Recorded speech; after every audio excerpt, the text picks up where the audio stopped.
Hey guys, what's going on? So today I'm going to do a video review of this beautiful Ibanez AS73 semi-hollow body electric guitar. So check it out.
Okay, so let's go over the specs first, and then I'll do some clean and dirty tones and give you my final thoughts.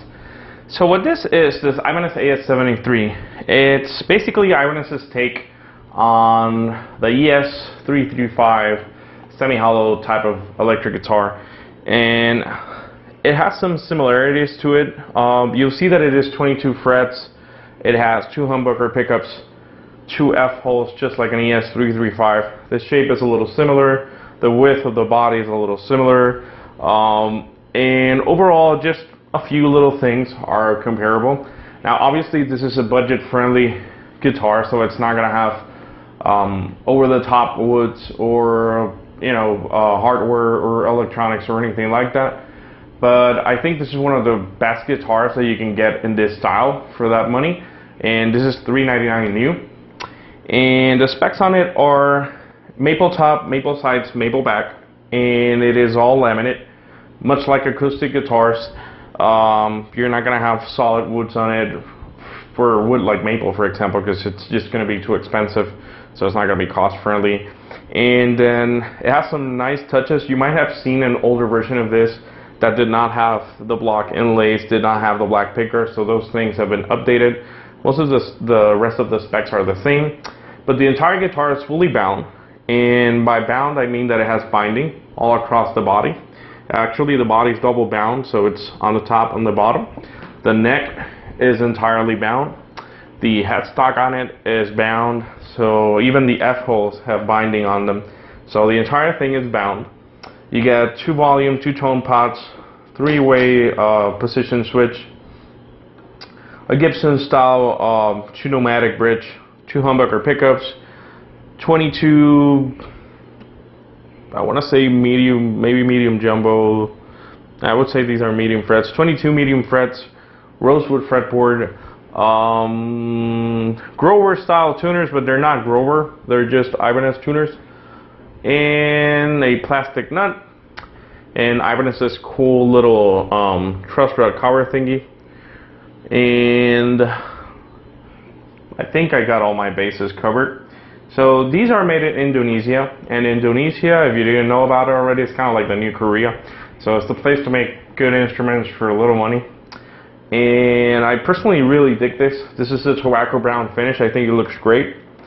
It's pretty lightweight. This one weighs 7.3 pounds. So very lightweight. And it sounds really good. I'll do some tones for clean and dirty that you can compare. And before that, let me talk a little bit about semi-hollow guitars. Basically, a semi-hollow and hollow body guitar is sort of the bridge that gaps between a solid body electric guitar and a regular acoustic guitar. So most of the guitar is hollow, but it is called semi-hollow because the center has solid woods. It's just, in this case, all the wings or the sides of the body are hollow. You can see that through the F-holes. And then the body size of the guitar is considerably larger than a traditional electric guitar. If you were to compare this to a Fender Standard Stratocaster, it's probably about 25% wider. So it's more like an acoustic guitar in terms of the width of the body. And then the guitar itself is just bigger. If you compare this to a traditional guitar, you're going to see that it's easily 3, 4, 5 inches longer. So it tries to bridges or reach the gap between the acoustics and the electric guitars. And some of the things I will note about it: the neck is really comfortable. It's not quite as thick as acoustic guitar neck, but it's not quite as thin as something like an Ibanez RG, which is really what Ibanez is known for, although these guitars are really some of the best budget guitars they make and some of the best semi-hollows you can get. But yeah, the neck is something like a 60s Les Paul kind of neck, so not too thick, not too thin. To me, it feels pretty nice. Like I said, this does kind of transition between an acoustic and electric guitar, so it does come strong with thicker strings. I'm not 100% sure, but I believe these are 11s, or it could be a hybrid 1052 set in E standard. So if you get one, you've never had one, or you're not used to acoustic guitar or that kind of thing, you might find them a little bit hard to play on. But I got this personally from Sweetwater. So it has a decent setup. It's not perfectly set up, but it's very playable out of the box. Actually, the guitar, I'm currently using it with the setup out of the box. And yeah, sounds pretty good, so let's check it out. Okay, so let's do some clean tones. I'm currently in the neck humbucker, and I am using the clean channel on my amplifier with a little bit of reverb. So let's see how that sounds.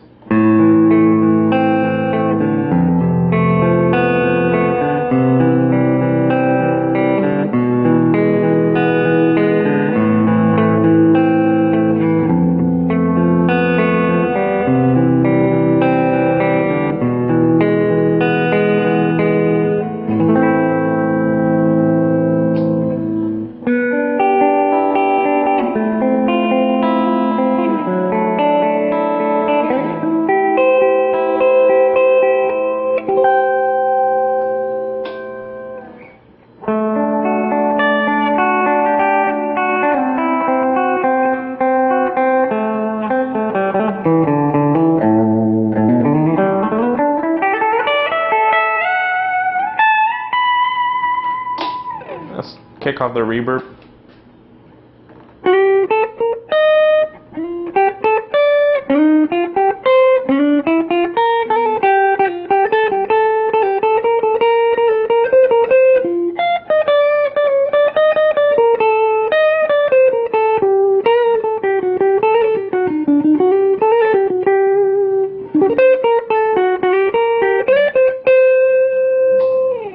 Let's fill around just a little bit with the tone knob and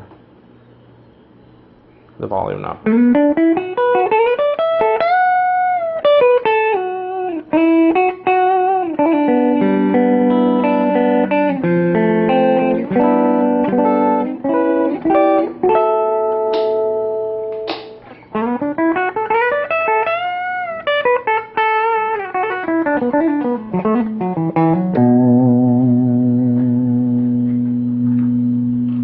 Alright, let's try the distortion channel.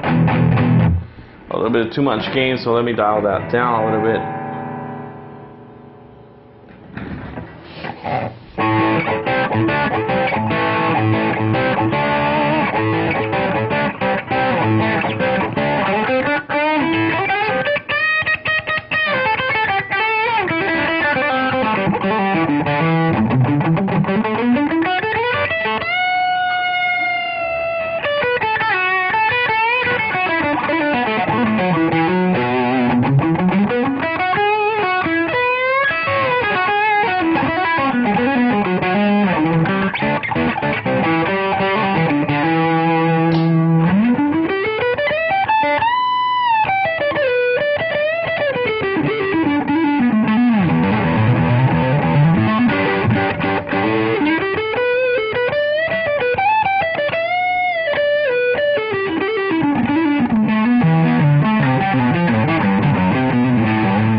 kick in the gain and add a little bit of reverb, just because we can.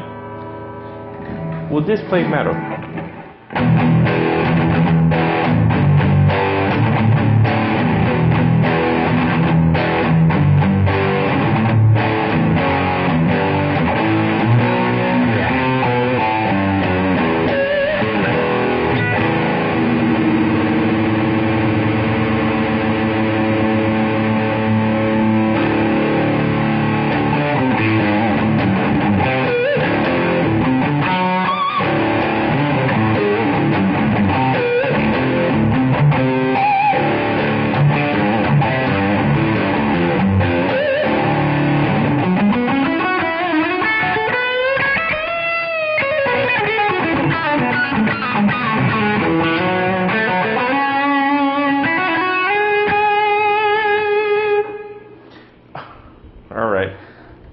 Definitely not for metal, but I mean, hey, if you have nothing else, it'll do the job, I guess.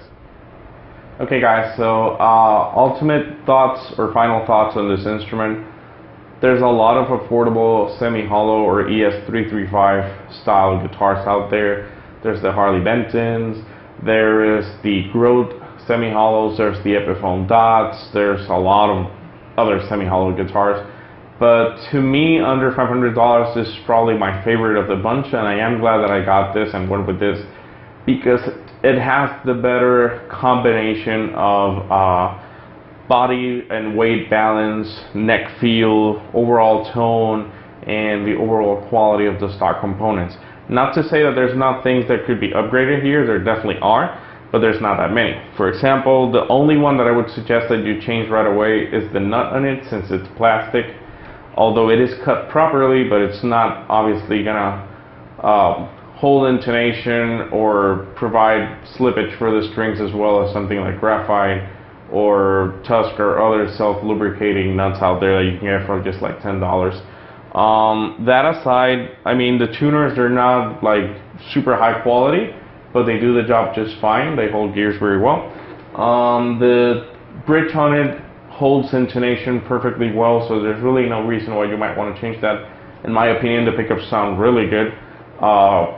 Again, this is meant to be sort of the bridge transition between acoustic and electric guitar, so obviously it's not a metal guitar. You could always put some EMGs on it if you want. I don't think that would work out great, but you can do that. But the stock pickups, for what it's meant to be played for, like blues, jazz, rock, that kind of thing, they work just great.